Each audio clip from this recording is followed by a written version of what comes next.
gbnews.com/win. Entries cost £2. Or post your name and number to GB07 PO Box 8690 Derby DE1 9TT. UK only. Entrance must be 18 or over. Lines close at 5 p.m. on the 30th of August. Please check the closing time if listening or watching on demand. Good luck. Hi there, I'm Michelle Dewberry and I'm going to take a second to tell you all about my show, Dubes & Co. We start off with the issues of the day. We then bring in both sides of the arguments. We get rid of the disrespect. And then you throw me into the mix. And trust me, I'll tell it exactly how it is. And then, of course, the magic ingredient, you at home. We mix it all together and what have we got, in my opinion, the best debate show in town. Monday to Friday, 6 till 7 on GB News, Britain's news channel. I'm Michael Portillo. This is GB News, the People's Channel, Britain's news channel. I'm Patrick Christie's. This is GB News, the People's Channel, Britain's news channel.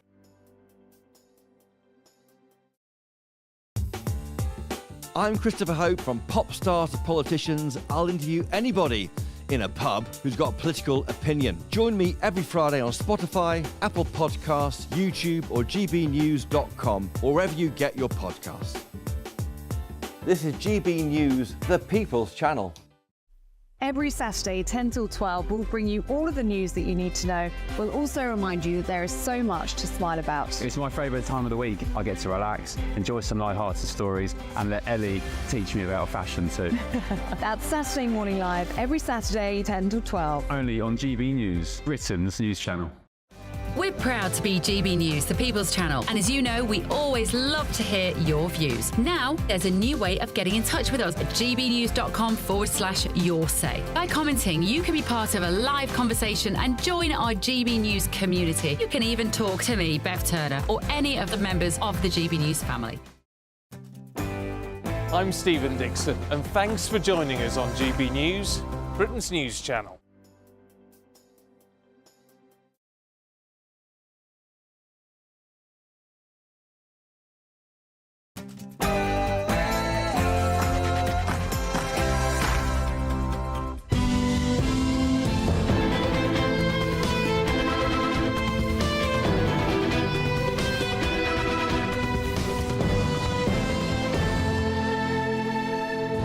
Good evening to you. Welcome to the Neil Oliver Show with me, Bev Turner, tonight while Neil's on his holidays. We are, of course, on TV, radio and online. Now, I'm sorry about the red. I didn't get the memo. If I look like a disembodied head, I'm ever so sorry.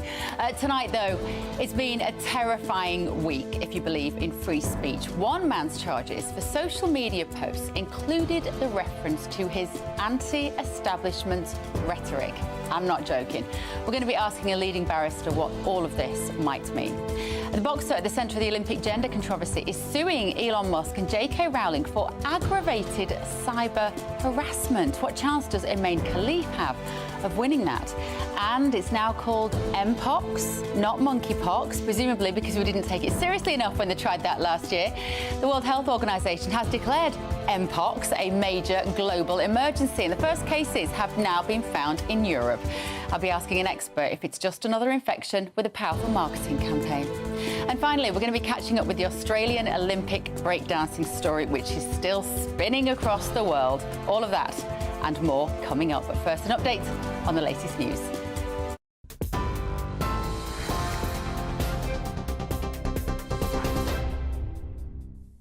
Good evening, I'm Sophia Wensler with your headlines at 1 minute past 6 o'clock. US Secretary of State Antony Blinken has arrived in Israel to push for a ceasefire and hostage release deal in Gaza. It comes as over 20 people have been killed in Israeli airstrikes in Gaza and Lebanon. Iran-backed Hezbollah has continued firing rockets in retaliation. It comes as Israel's Prime Minister expressed cautious optimism about a ceasefire deal with Hamas, including for the release of hostages. The militant group isn't present for the talks, but as senior officials claimed, there's been no progress in reaching a deal. Meanwhile, President Biden claims he's remaining optimistic that an agreement is closer than ever. There are concerns that the safety of the Zaporizhzhia nuclear power plant is deteriorating after a drone strike. It caused an explosion just outside the site's protected area, although no casualties have been reported. The facility, the largest of its kind in Europe, has been occupied by Russian soldiers since the early stages of the war. It comes as Ukraine's incursion continues into Russian territory. Former head of counter-terrorism at the Ministry of Defence, Major General Chip Chapman, says British donated equipment is helping Ukraine push back Vladimir Putin. One of the things that the offensive does is establish momentum and initiative and gives more willingness to continue to support Ukraine, because what you can say previously is that they were losing slowly, and initially the provision of support equalised the battlefield, and now at least the momentum and initiative is with them in a tactical sense. Now, the Home Secretary is launching a major crackdown on misogyny, saying it will be treated as a form of extremism. Yvette Cooper has ordered a review of the UK's counter-extremism strategy to determine how best to tackle threats posed by harmful ideologies. The analysis will look at hatred of women as one of the ideological trends that the government says is gaining traction. Official figures reveal almost 500 people crossed the English Channel yesterday. At least 9 small boats made the journey following 2 days of no reported migrant arrivals.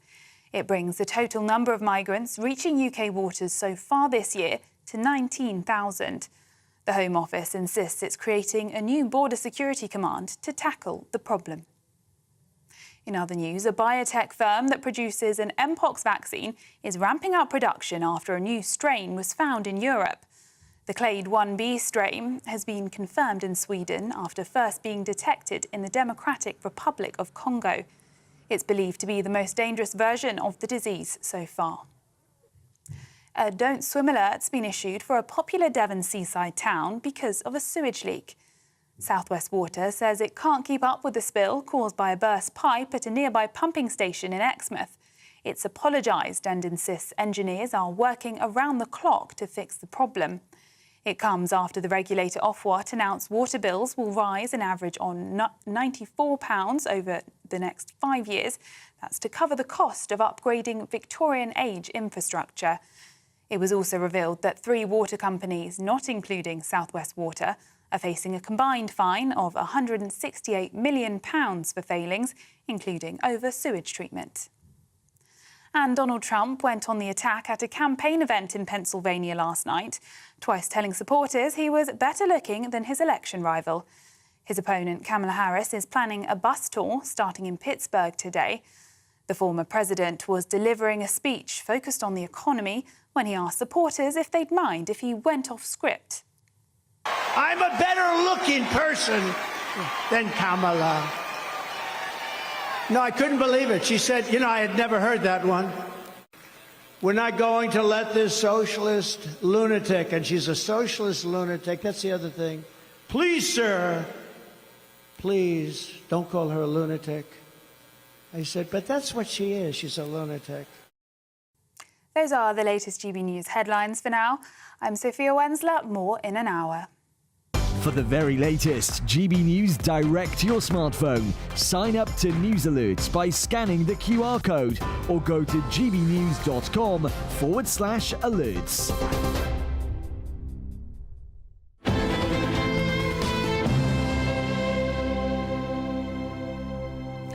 So, over the last couple of weeks, since the slaughter of 3 little girls at a Southport dance class, Great Britain has experienced a dizzying transformation into a frightened society in which the spoken or written word can land an otherwise blameless person in prison.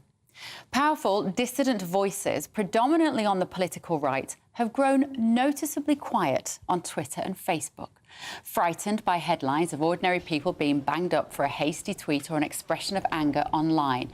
And it is this silencing which is precisely what Starmer and his Blairite acolytes want. Of course, free speech is complex, and the law has normally wrapped itself around the issue largely satisfactorily, until now. The example often used is whether you should be allowed to shout a fire in a crowded room. Some say no. I say yes, because people aren't stupid, and they will use their other senses and awareness of heat or smoke to decide if they are in danger. But underpinning so much of the rhetoric of the last 2 weeks is the idea that British people are stupid and cannot be trusted to type words online in case they make other people do stupid things.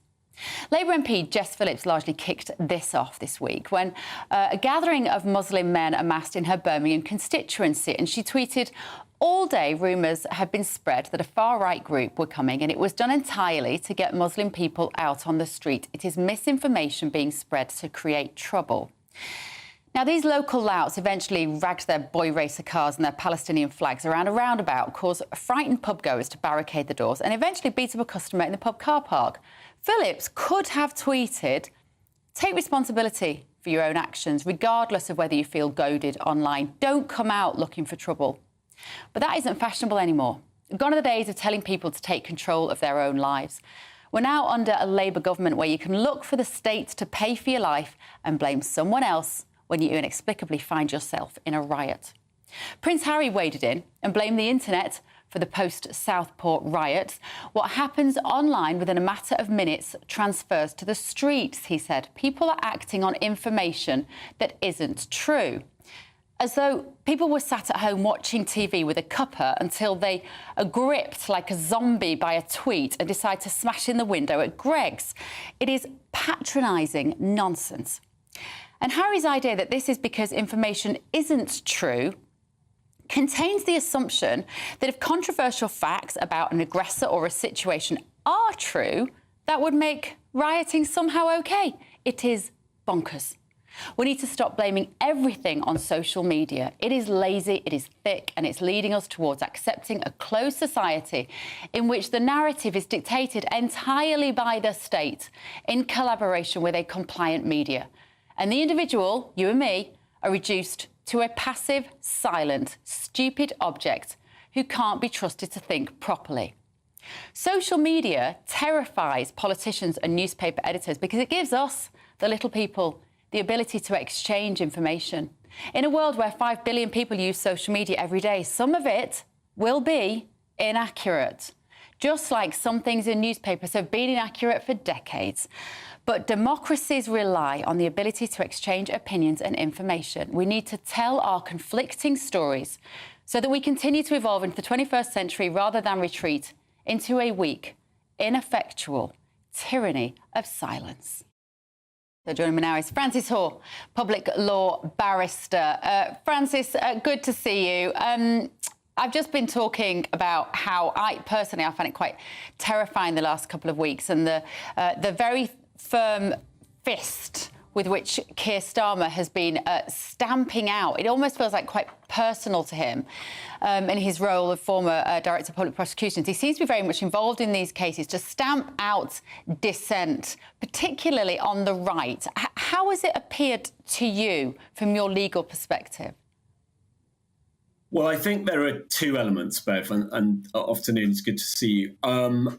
The first is the riots, the actual riots themselves, punishing those who have rioted, and use the word in a non-legal sense necessarily. I mean, public disorder in general terms, and also, which is, I think, connected to this, the social media, which was directly encouraging riots. For example, tweets saying, "Get out on the streets, boys, and burn down the hotel." Those will always be punished severely and quickly if people plead guilty, as those who've been punished have done. That's not new. It goes back to as long as the courts have been operating, and it is necessary to have a very quick reaction that stops public disorder. It happened in 2011, and it's happened now, and it happened times in the past. That's one thing. Questions will and can and should be raised about the proportionality and the extent of the sentences in due course. I'm not going to comment on those in detail, but that's not what I'm here to do.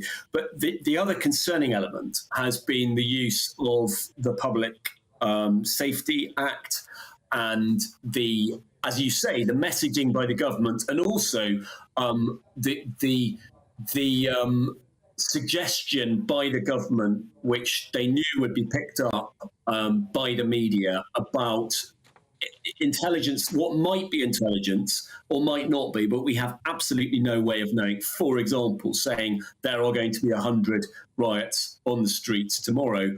I'm sceptical, and I say that having spoken to a number of people who might know about this. I can't say more than that, but I'm very sceptical about the truth of that.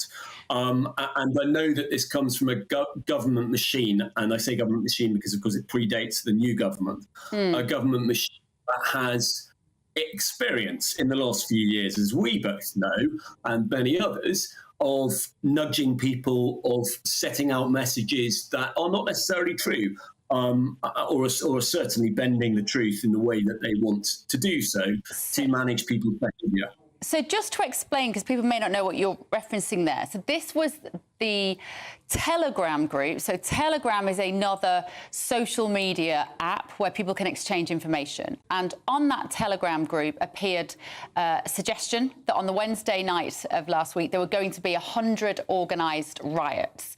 And that was then used as the catalyst for all of that build-up of tension on that particular day. There's going to be 100 riots, going to be 100 riots. As it turned out, there wasn't. I, for one, didn't think there was going to be at all. I don't think there are that many people who are sat at home who want to go out and smash in police windows with a piece of 4x2. I just wasn't reading the mood of the nation like that. So is your suggestion, Francis, therefore, that there could be, because we know that the organisation exists, the disinformation government unit, that they might have been some tinkering behind the scenes to provoke public discord?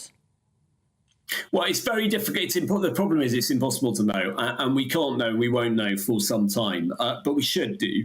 And obviously there's good reason for some government departments to be clouded in secrecy. And we don't know, for example, the number of terrorist attacks that MI5 foiled. And there's good reason for that. But is there a good reason for there to be privacy and absolute government privacy about communications on Telegram that may or may not have been true, or the government? No, I don't think so. So I think in due course we should find out about that, and then we'll be in a better position to comment. But it did seem to me, and as I say, I can say no more. It seemed surprising that this message was put out and was picked by so many media organisations. And I understand, if I recall the chronology correctly, I'll be correct if I'm wrong, but I understand that was the day before there were lots of anti-riots, and some of those anti-riots were mostly, they were in good order, but there was some public disorder on some of those as well. Yes, as you say, it does fit with a sort of government narrative. At the same time, as I said at the outset, I absolutely accept that the authorities need to clamp down on public disorder very hard and very fast to avoid it spreading, as it did in 2011. And this didn't spread as much as it did in 2011. The Crown Prosecution Service, Francis, have been... it's no exaggeration to say bragging on X, formerly Twitter, genuinely bragging about the number of people who have been arrested in the aftermath of the disruption that we saw in the last couple of weeks. That feels unprecedented to me, and that feels like a very strong message being sent out to the country, which is just be careful what you say on social media, and maybe there is some logic, a little logic to that. Be careful what you say on social media, because look at this example of this young lad. I mean, we've had, this idea of there was a Lincolnshire man, as I say, who was charged under information against the state. I think, anti-establishment rhetoric, that was the phrase, forgive me, anti-establishment rhetoric. That's surely unprecedented in this country. I don't know about that, whether it's unprecedented or not. But what I will say firstly is that it is not unprecedented, but it is quite new for the CPS to have a major media presence and to be making statements. What I saw also, and I was concerned about, was the Attorney General congratulating himself effectively on social media using the official AG Twitter website, saying, I have approved the charging of individuals who have pleaded guilty. So to be clear, he wasn't putting in jeopardy the fairness of their trial, but it seems totally inappropriate to me, and if not unprecedented until recent times, for law officers to boast about what they are doing for public disorder. That is for the Home Secretary. It's perfectly acceptable for the Home Secretary and the Home Office ministers to give rhetoric about being tough on law and order. That's what they're there for. They are political, but the law officers are not, and the CPS are not, and they should not be. And another part of this is the police. I personally understand why the police need to communicate, but I personally would be very happy if much of their communications of the police ended immediately, because a lot of it is simply, as you say, bragging about their successful scalps. So yes, okay, a police Twitter presence is extremely important to say we've got an unknown perpetrator, so we're looking for somebody, we're looking for, fine. Of course, that's important, but a lot of what the chief constables do and what they authorise is totally wrong in my view. So that's one element, but that does absolutely feed into this government message and this managed message of a particular response that is fine from the Home Secretary, fine, absolutely no problem, and for the Prime Minister, that's what they're politicians. But what they shouldn't be doing is using neutral agencies to spread this message. And I do not think it's appropriate for the CPS to be saying, if you do X and Y, you will get Z. That again is for the Home Secretary to say, but the CPS are a neutral, disinterested, in the correct meaning of the word, public prosecutor. They don't have an interest in people being convicted. They are putting forward. I used to prosecute. When I did crime, and I was a Minister of Justice, and inculcated in the bar is this sense with a small m. You have a duty to put forward the case in a neutral, fair, winded way. You're not aiming for a conviction. You're aiming to ensure that the jury or the magistrates are in a position to do it. Sending out these messages, even if it is after pleas of guilty and even if it is after convictions, I don't think sends out the right message. And I think it's wholly wrong for these neutral public agencies to do that. Because it can only be about weaponising fear against the British public. Francis Hoare, good to see you, as always. Thank you so much for your insight. Now, after the break, she won gold at the Olympics, but Emaine Khalifa is now taking on Elon Musk. You're watching The Neil Oliver Show with me, Bev Turner, on GB News.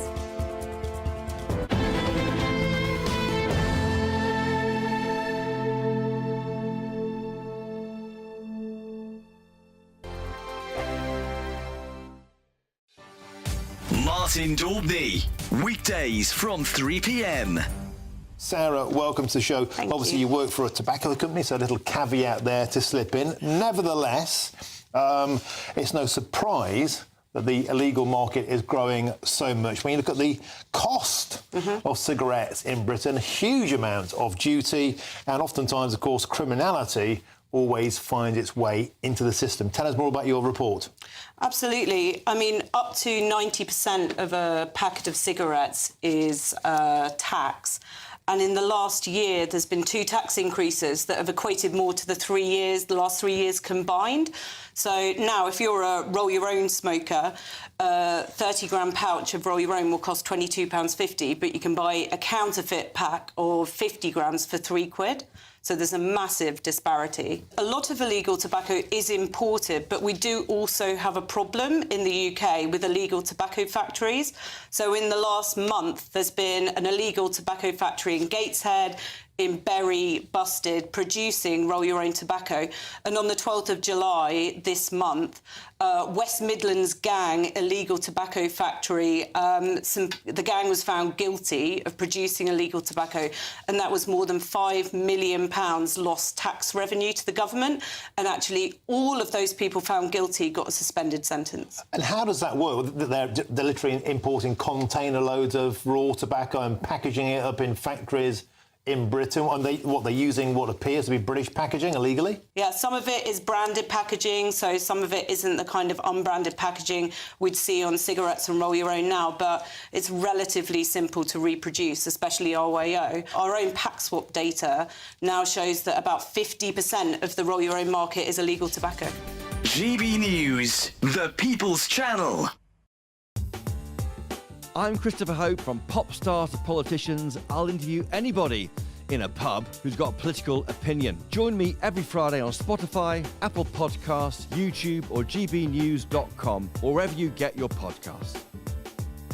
This is GB News, the People's Channel. If you want your news to be straight talking, this is a nightmare for the Conservatives again. Down to earth. It's not just Nottingham where this is happening, is it? And most importantly, honest. Hard-working, middle-class taxpayers, they'll get their book thrown at them. They catch me, Martin Daubney, Monday to Friday, 3 till 6 p.m. on GB News, Britain's news channel.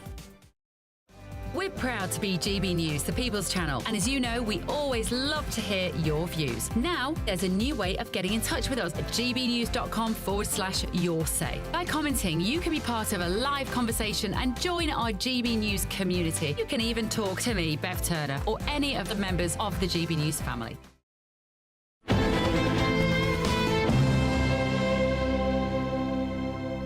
Welcome back to Neil Oliver Live with me, Bev Turner, this evening. Now, the boxer at the centre of the Olympics gender row has launched legal action against Elon Musk and J.K. Rowling for alleged aggravated cyber harassment. Emaine Khalif won gold in Paris, of course, in the women's boxing, despite allegedly having XY chromosomes, which means that effectively they were born male and have some male physical traits. Well, joining us now is discrimination lawyer Robin Moira-White. Good afternoon, Robin. Good to see you. Right. This was a huge controversy during the Olympics because it was sort of obvious that Emaine Khalif didn't look entirely female-born, let's say. She is not transgender. She considers herself to be a woman. She was raised as a girl. So what do you make of the fact that she's now looking to take legal action against the likes of Elon Musk and J.K. Rowling and also Donald Trump? Because online, they made comments to suggest that she shouldn't be fighting against women. Just tell me what you make of the whole thing. I think from her perspective, she was called she was called a man, she was called transgender, but amongst other things, she was called a cheat. Now, some people might think that the rules of nation aren't right to be looked at, and almost certainly need to be looked at in good time for the 2028 Los Angeles Games. But Emaine Khalif and her national association followed the rules. And I think with some dignity, she didn't engage with awful treatment of her as an individual on social media. And whatever we think about the rights and wrongs of a particular circumstance, tearing up someone's life in public like that is a very cruel thing to do. Now, French law takes a dim view of that. Yeah, and did France take a dimmer view of that than, say, the UK or America would? I was interested to learn that they have a department, an office for the fight against crimes against humanity and hate crime. So by that title, they do take this thing more seriously than perhaps the UK or America. Yes, let me just sound a tiny note of caution. Plainly, I'm an England and Wales lawyer, not a French lawyer. And thank you to Hector, the avocat de procès, who spent 10 minutes this afternoon educating me on French law. But in French defamation, they have criminal defamation. Not just in England, it's just a civil claim that you would make. But it can be a criminal claim, and it can lead to criminal convictions, fines, and imprisonment in France. You might remember that there was, in the trans area, there had been some suggestion that the First Lady in France was trans, and has resorted to law in terms of the people who've been spreading that particular story. So the French state takes a slightly different view to perhaps the Anglo-Saxon jurisdictions. If this does go to court, Robin, will Emaine Khalif have to reveal anything about her chromosomal abnormalities, let's say, or her gender? Because at the moment that information is private medical knowledge, and I think quite rightly it should remain private. Would that be brought into this in any way by lawyers maybe acting on behalf of the likes of J.K. Rowling and Elon Musk? Well, it may be, but there also are mechanisms for protecting people's privacy if immensely private matters have to be dealt with. And my understanding is that the accused may face some difficulties, for example, where they've used the word cheat. They would have to show that there was some breach of the law. Where they've described Emaine Khalif in a particular way, they may have to show that they have justification for describing her in a particular way. And so I think it might be their difficulty rather than Emaine's. Do you think that somehow this has, because initially there was speculation that Emaine was transgender, that she had been born male, had somehow deliberately transitioned or kind of said that she's a man in order to win the boxing. And it became this sort of maelstrom, didn't it, of effectively a misinformation around that particular issue. But do you understand why that's happened, why this conversation has become so inflammatory, particularly when you tie it to sport with women competing against biologically born men? Yeah, I'm afraid, I think some people weaponise the position related to the particular individual. Now, I'm sure the IOC's been in a very difficult position because it obviously had to stand the International Boxing Association aside after all the corruption allegations that there were related to the IBA. So the IOC has had to stand in, a bit like a government department taking over a failing rail company, for example. So they faced a difficult situation. Whether they handled it particularly well, people might have different views. Back to, I think my principal comment is, whatever your views about this, there are individuals, real people involved. And to be in a situation where those real people are having their lives pulled apart very publicly on social media has to be the wrong place for that. The argument, of course, would be, and this is what people were saying on social media, was that Emaine Khalif knows that they have a physiological advantage by being born with XY chromosome. So, and correct me if you have a different understanding of this, Robin, but my understanding is that, therefore, in utero, their genitalia has developed to appear female, but they won't have a uterus, they won't have ovaries, they'll have probably undescended testicles in this sort of biological situation, physiological makeup. And therefore, she has a choice to take advantage of that physical benefit, which she does in the boxing ring, or to say, this isn't a space that I should occupy because I will have that physical advantage. That's the criticism that's levelled against Emaine Khalif.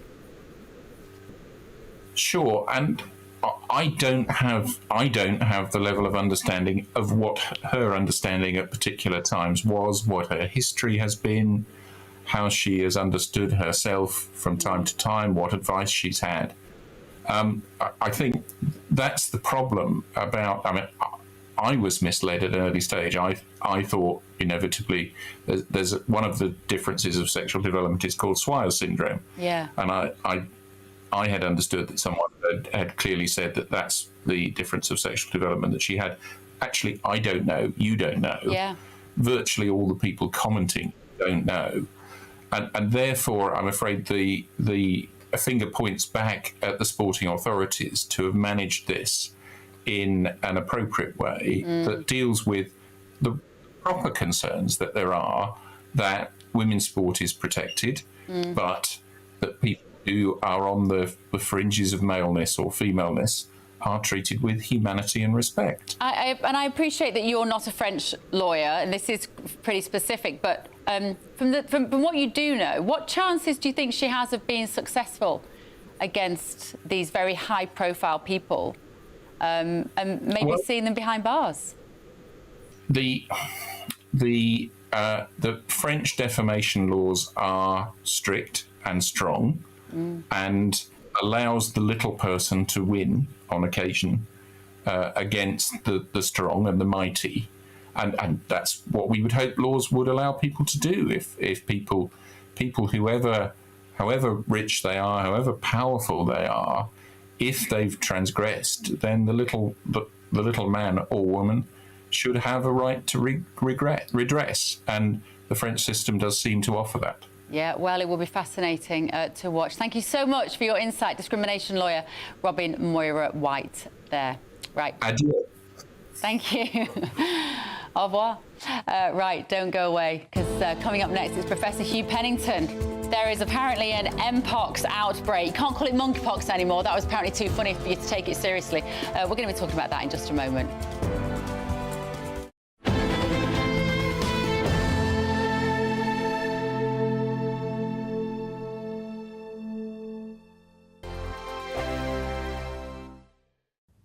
Hello and welcome to your latest GB News weather update from the Met Office.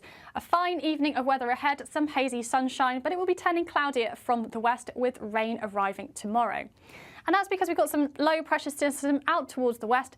But first of all, we do have a ridge of high pressure across most of the country, and we have fairly settled conditions through Sunday evening. So fairly dry and clear for much of the country, but we do start to see that frontal system pushing into western Scotland overnight, that rain turning more persistent here, and we do still have this strengthening southerly breeze arriving from the west as well. Cool though first across the east, and perhaps down into single figures in some rural spots as well. But it will be quite a bright start to the day across eastern parts, particularly for the northeast of Scotland at first. But we do have quite a lot of cloud and rain across western parts, and that will be turning more persistent as we head through the day. Again, some sunshine for the far east, but Northern Ireland, very much a cloudy day with that rain becoming more persistent through the morning. Wales will start to see some showery, drizzly showers moving up from the southwest, but central parts and the southeast of England will be seeing sunshine to start the day on Monday.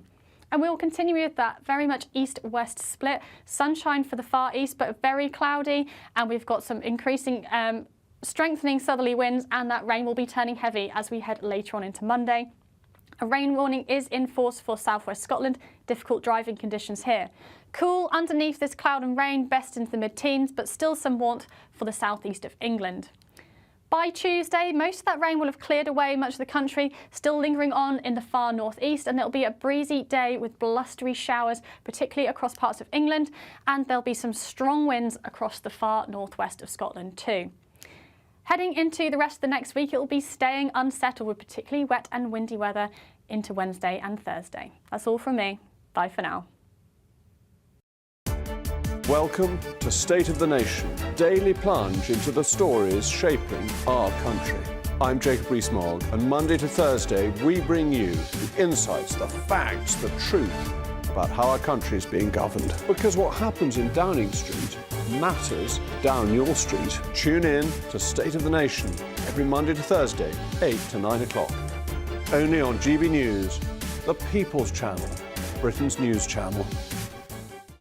Hi there, I'm Michelle Dewberry, and I'm going to take a second to tell you all about my show, Jubes & Co. We start off with the issues of the day. We then bring in both sides of the argument. We get rid of the disrespect, and then you throw me into the mix. And trust me, I'll tell it exactly how it is. And then, of course, the magic ingredient, you at home. We mix it all together, and what have we got? In my opinion, the best debate show in town.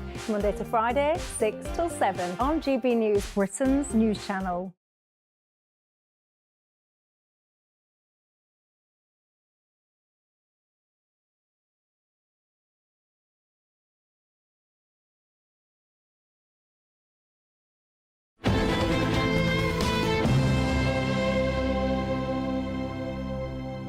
Good evening, welcome back to Neil Oliver. It's me, Bev Turner, tonight. Bit like Neil, similar hair, similar views. Thank you for joining us. So the World Health Organization has declared a fresh outbreak of Mpox. It's had a rebranding, formerly known as monkeypox. Apparently, it's a global emergency. There have been almost 15,000 cases in the Democratic Republic of Congo. There have been more than 500 people have lost their lives to monkeypox. And the variant has apparently now hit Europe, with Sweden recording one case. WHO Chief Tedros Adhanom Ghebreyesus has said the potential for further spread within Africa is beyond is very worrying. He said a coordinated international response is essential to stop this outbreak and save lives. Now, I'm joined by Professor Hugh Pennington. Good evening, Professor Hugh. Thank you, Professor Pennington. Thank you so much for joining me. Right. I'm being a little sceptical about how much we should be panicking about this Mpox spread. How serious is it normally in Africa? As we've heard, there's been 15,000 cases in the Democratic Republic of Congo. How does that compare to a typical year? Do you know? I don't really know because we don't bother to measure it, particularly in countries like the Democratic Republic of the Congo, which is one of the poorest countries in the world. And we know that Mpox has been around there for many, many years. And it actually occurs in wild animals, and you can catch it by eating sort of bushmeat, although that's not been mentioned in the context of this particular outbreak. It also occurs in West Africa, and that's important because there are two different kinds of Mpox. There's the one that's causing the difficulties in the DRC for let's call it, rather than Democratic Republic of Congo, DRC. And then in West Africa, it's a milder version, and that was the version that got out basically into men who have sex with men, and that was the way the virus was transmitted. And there was quite a big outbreak, very, very few serious cases, because the West African one, the one that got basically spread worldwide, is a much milder version than the one that normally occurs in the DRC. And what's happened in the DRC, that it seems to have taken off, and there's some evidence that there's a new sort of variant which is related to the one that normally occurs there. Now, and also that's also spread by sexual contact. You have to have pretty close contact to catch monkeypox, a bit like smallpox in a way, and fortunately, just like we have a vaccine, the smallpox vaccine works against Mpox. So I don't think panic is in order at all. And even if we got cases in the UK, I think they could be coped with basically by isolating the cases and vaccinating the carers who look after these people and family members as well. And you can even be vaccinated after you've been exposed, which gives you a reasonable protection. So it's something that one has to look at very carefully. It's bad news for the DRC because the virus does seem to have taken off. And unfortunately, the deaths that occur there, well, there's nothing new about that. What's new is the number of deaths. It really goes for young children. And it also goes for people who have immune systems that aren't very healthy either. Right. And of course, they have a fair amount of it. HIV would be a problem. Yeah, so it's interesting, isn't it? Because we tend not to eat a lot of bushmeat here in the UK. Last time I was down the supermarket, I didn't see the bushmeat aisle. And I suppose unless you are like you say, a gay man who might have multiple relationships, then all of us are at very, very low risk of contracting this. So do you share some of my scepticism that as soon as something is labelled as an emergency or a pandemic by the World Health Organization, there are lots of people who are ready to receive billions of pounds in all sorts of convergent benefits which might occur under this label, and that really we should just not panic about this at this time? I don't think we should panic in the UK. I think even if we imported cases, there's been one case reported in Sweden of somebody who'd been to Africa and undoubtedly caught it there. And that's the situation that one would have to watch out for in the UK, that people have been. Well, I don't think many people go on holiday to the DRC, but there will be people who go there for other reasons. And they're the people that have to watch out if they get this spotty illness and so on. Clearly, they have to get not just medical advice. And there are some drugs that do work, not terribly well, but get themselves vaccinated, get their contacts vaccinated. And we have a pretty good system in the UK for sorting it out. I think one has to obviously bear in mind that COVID, took off and surprised everybody, and that's raised our level of awareness of these nasty viruses that occur in the tropics and so on. And I suppose it's done the same at the World Health Organization. It's raised their sort of, level of talk about these things. It's a problem that I think the problem really, if it's going to be sorted out at all, is going to be sorted out in the DRC and the countries round about where some people have taken it to, geographically close countries. But I don't think, apart from people who go to the DRC, either on business or on holiday, should be advised very carefully about what they should do when they're there and what they should do if they fall ill. I don't think in the UK we should be worried about it at all. And just tell us what the symptoms are, because again, alongside some of this, what feels a little bit like fear-mongering messaging about monkeypox, presumably they've got a load of vaccines stockpiled because we didn't quite buy into it in the way that maybe some drug companies wanted us to a year ago. What are the symptoms? As you say, we're seeing these pictures of hideous, like, boils on people's faces, and it's pretty terrifying kind of imagery if you're susceptible to that kind of thing.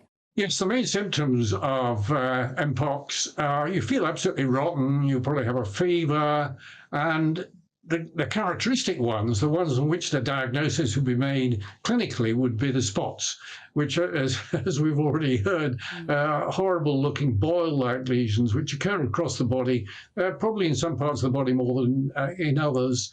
But that's the actual characteristic sort of symptom of it. Really, very, very much like smallpox. And in the olden days, long before smallpox was eradicated, monkeypox went unnoticed because the visual symptoms were so similar, you can't really tell them apart. And even if you look inside the pots, as we call them, and look for the virus, you can do it in an electron microscope. It would look exactly the same. The symptoms are just like smallpox, much less lethal than smallpox. Smallpox used to kill, well, there were two kinds of smallpox, just as there are two kinds of Mpox. But the severe kind of smallpox killed 20%, and this virus, the Mpox, is much less dangerous than that, particularly the West African one, rather than the one that occurs in the Democratic Republic of Congo. OK, fascinating. Thank you so much, Professor Hugh Pennington. Well, take from that what you will. Right, after the break. What is going on here? Australian breakdancer Rachel Gunn has gone viral, of course, online following her performance at the Olympics. This is one of my favourite images. Somebody's made her into their windscreen wipers on the back of her car. We're going to be working out what is happening with this poor woman. She's now hit back, and this story is not going away. Don't go anywhere.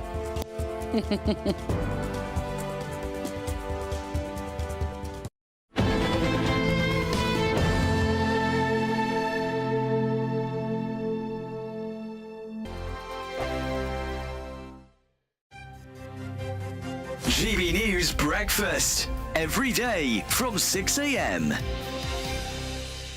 Now, we've got a story and a half to tell you and bring you now. Our very own GB News political correspondent, who we love very much, Catherine Foster, joins us in the studio, and she's smiling, but she wasn't smiling for the past few days. Two of her sons, Matthew and Andrew, were reported missing in Bali. I got a text from a friend saying, can you give us a call, a bit worried about them.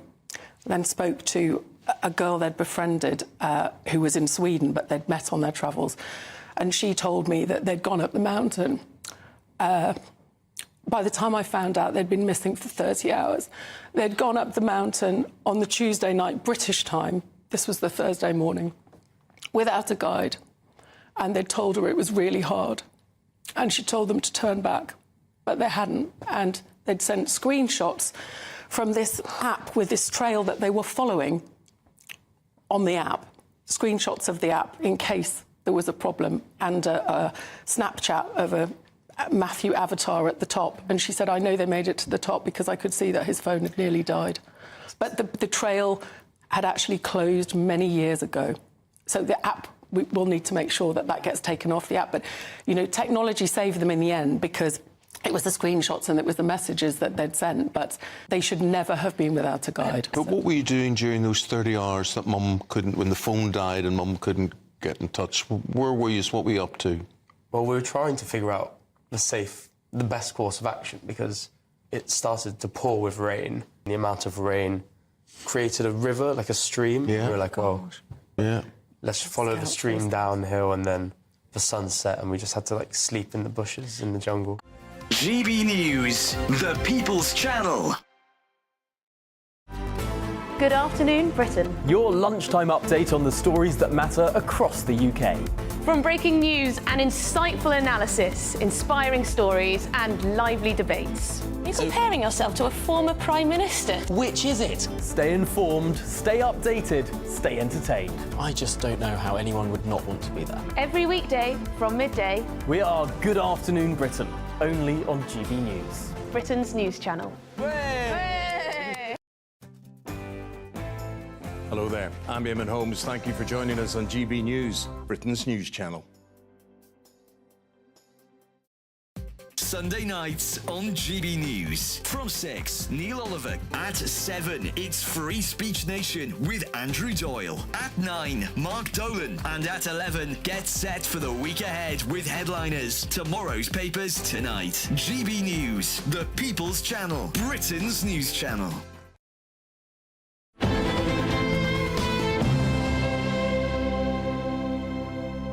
Welcome back to the Neil Oliver Show with me, Bev Turner, this evening. So, you can't have missed this story about the 36-year-old Australian breakdancer Rachel Gunn, known as Ray Gunn, who's become an absolute figure of fun after her Olympic performance scored 0 points from 9 judges. Hi everyone, Ray Gunn here.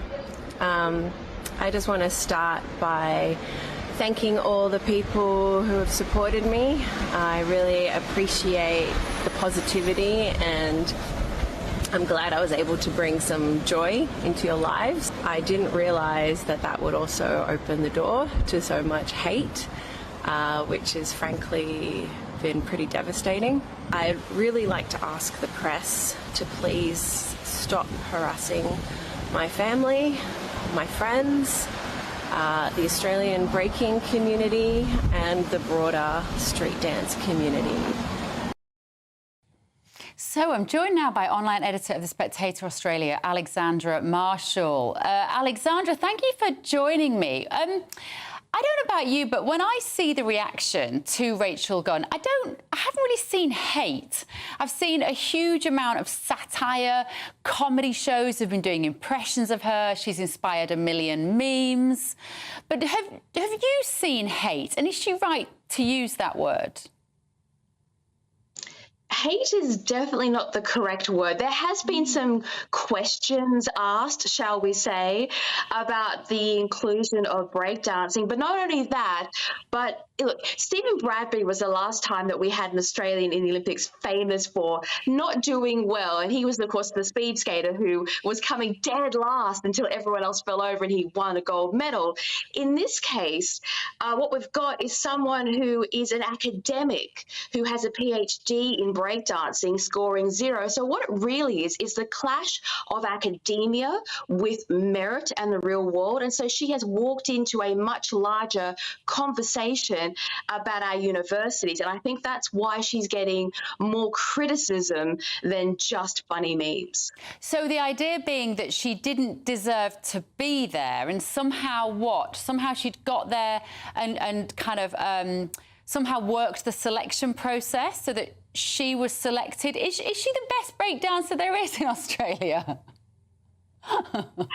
Okay, look, if she was just a dodgy breakdancer, it would be a story for all of 5 minutes. What's happened is everyone in Australia has gone back and dug through her PhD essays and things on the topic, and I've actually got a quote here for you if you want me to read why people are laughing at it. I brought it up. So I went actually read part of this article. I'll never get that part of my life back. But she said, "We argue that breaking institutionalization via the Olympics will place breaking more firmly within this sport's nation's hegemonic settler colonial structures that rely upon racialized and gendered hierarchies." Total, utter nonsense. And that's where this sort of criticism is coming from, because like, you wrote this and yet you can't break dance as well as the others. So you mean, so she's like super woke, we might say. She's very much tied into identity politics. and yet she's used her... I mean, is she even a breakdancer? I know that sounds like a stupid question, but looking at the moves, I reckon after a few gin and tonics on a Saturday night, I could master some of those. I like the kangaroo. I can do that one. Like, did she qualify? Actually, the kangaroo is my favourite. The kangaroo is my favourite. That whole has been superimposed onto the Qantas plane tails as one of the memes. There's also like window wipers on cars going through, which is brilliant. But there have been all these people on TikTok and Instagram who are putting her breakdancing behind them and then just giving it a go and absolutely nailing it. So it has got this whole, you could be an Olympian too if you wanted to be vibe. None of this is hate. What it is mass criticism. And what I have a problem with is when these people go out there, they like all the social media praise, they want as much of that attention as possible, but when it's negative, suddenly it's bullying. So you kind of get the feeling that maybe she's never really had anybody in her life who's just gone, do you know what, Rachel, just like... maybe give it a miss, because this could have the potential for humiliation. She's lived in academia where actually it takes a lot of bravery to swim against the tide of opinion, it can seem, in sometimes in academic institutions. And maybe there was nobody there to tell her that she's going to have to grow a very, very thick kangaroo-like hide in order to cope with some of the... it's sort of satire, it's taking the mickey out of her, we might say, and using it, but as a bit of a figure of fun, as I said in the intro. Yeah, well, she's actually one of the most famous people in the world right now. A lot of people who work very hard in the media and very hard in comedy are hideously jealous of her for being the funniest thing around in basically 10 years. So she should be proud of herself in that respect. Look, if she had just taken it in the good humour that it was intended, this story would have been over in 5 minutes. As I say, this is a larger story about academia, and I'm sure you've got the problem with academia as well over there, where there are serious questions being asked about how we spend our public money in universities and whether or not some of these degrees are competing against things like the hard sciences that need to be put forward. We've got all of our kids, their education is sliding back behind parts of the third world. And then you've got this Olympic thing meets it and everyone just goes, see, this is what we mean by merit versus academia. And so I think it really is basically just that conversation. She was the catalyst for it. Well, have there been Australian breakdancers on the, on the news outlets there saying that should have been me? Because that's the part of this story that baffles me. I think it might be a bit like the snowboarders in the Winter Olympics story and the skateboarders, including in the Olympic story, where I'm sure there are a huge amount of extremely talented, highly qualified people that might not pass a drug test in these kinds of sports. So it's a bit of a new sport. It's a bit of a fringe activity that has connections to other walks of life, shall we say. And so maybe it's just some teething issues with the sport, but I think they've nixed it now, so we may never know. Yeah, they've ditched it. They've actually ditched it from the next Olympics. And is that partly because of this controversy, because it wasn't taken seriously, do you think? Do you know? I mean, that might not be your area of specialism, Alexandra, as to which sports make it into the Olympics. Look, I'm not going to claim any special knowledge of breakdancing, but I do think that the Olympics had a lot of criticism levelled at it, although I do believe that the boxers in the women's boxing was a far bigger controversy. So almost instead of going and dealing with that problem, which is serious, they probably went, well, just deal with the breakdancing problem, because that's pretty easy to handle and get rid of. But, the Olympics was a car crash from beginning to end. Let's not pretend it was otherwise. So I'm not surprised. I'm actually a bit sad because the really, really good breakdancers, if you watch some more of them, they almost do deserve to be there. That stuff is hard and it's fun to watch. They're a bit like the gymnasts, but maybe not Australia's attempt. I will own up to that. It makes me very nostalgic for the year 2000 and the Sydney Olympics, when the world was a much more simple place and it was all about higher, faster, stronger, the Olympic principles of just being amazing at doing what you can do in your human body.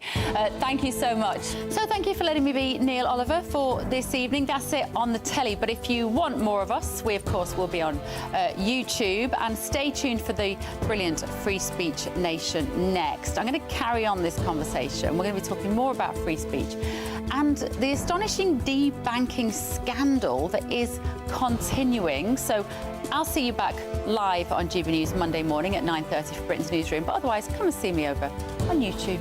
See you soon.